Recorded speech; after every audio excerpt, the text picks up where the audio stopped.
15 दिवस झाले बंड्याला आणि बंड्या दुसरं तिसरं कोणी नसून हा आमचा मागचा बंड्या आहे आणि त्याला ना मी आज मस्त अंघोळ घालणार आहे. तो खातोय पण थोडंफार कारण जास्ती दिवस नाही झाले अजून त्यामुळे थोडं-थोडं खातोय तो. तर आज मी त्याला मस्त ना घासून-पुसून अंघोळ घालणार आहे. तर चला आपण त्याला अंघोळ घालूया. ऐ बंड्या थांब.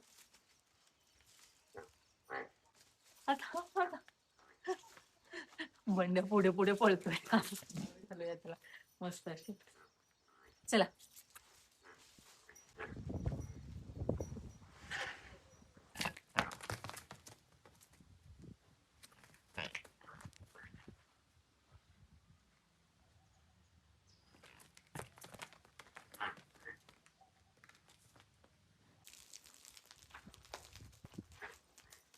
हो, टाकीतलं पाणी थोडंसं गरम झालंय.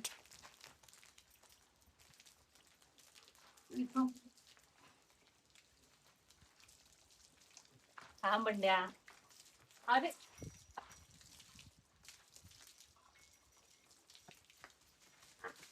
पाणी बघून बंड्याला तहान लागली. पाणी ठेवलंय त्याला. आपण मस्त अंघोळ घालू आता. याला ना थोडं एक 15 दिवसांनी ना खोबरेल तेल आणि मोहरीचं तेल मिक्स करून याची मालिश केली ना तर ते त्याच्या शरीरासाठी खूप चांगलं असतं. बंड्या मी याला इकडे अंघोळ घालते आणि त्याची आई ना तिकडून ओरडतीये.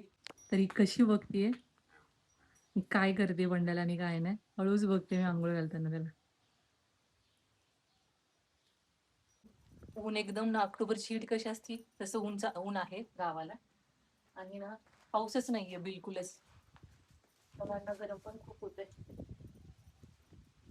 थांब थांब थांब. बंड्याला ना मी अंघोळ घालून घेतलीये आणि मस्त शांत उभा राहिलेला आहे. आपण आता राजाला थोडंसं पाणी टाकूया त्याच्यावरती. अंघोळ नाही करायची वाटतं. मी पाणी घेऊन पाईप मागे घेऊन फिरते त्याच्या आणि तो पुढे-पुढे जातोय. राजा म्हणजे आमचा कुत्रा आहे. तो गेला ट्रॅक्टरच्या खाली आता. येत नाही मागे. परवा ना इथे शेड बनवलंय पत्र्याचं म्हणजे गाड्यांच्या पार्किंगसाठी. तर तिथे मी नुसतं आता थोडंसं पाणी मारून घेते. चिंचाला चांगलाच भर लागलाय. बघ चिंचा.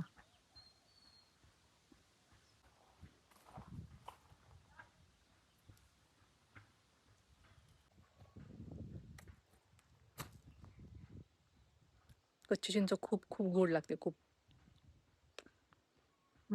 मस्त.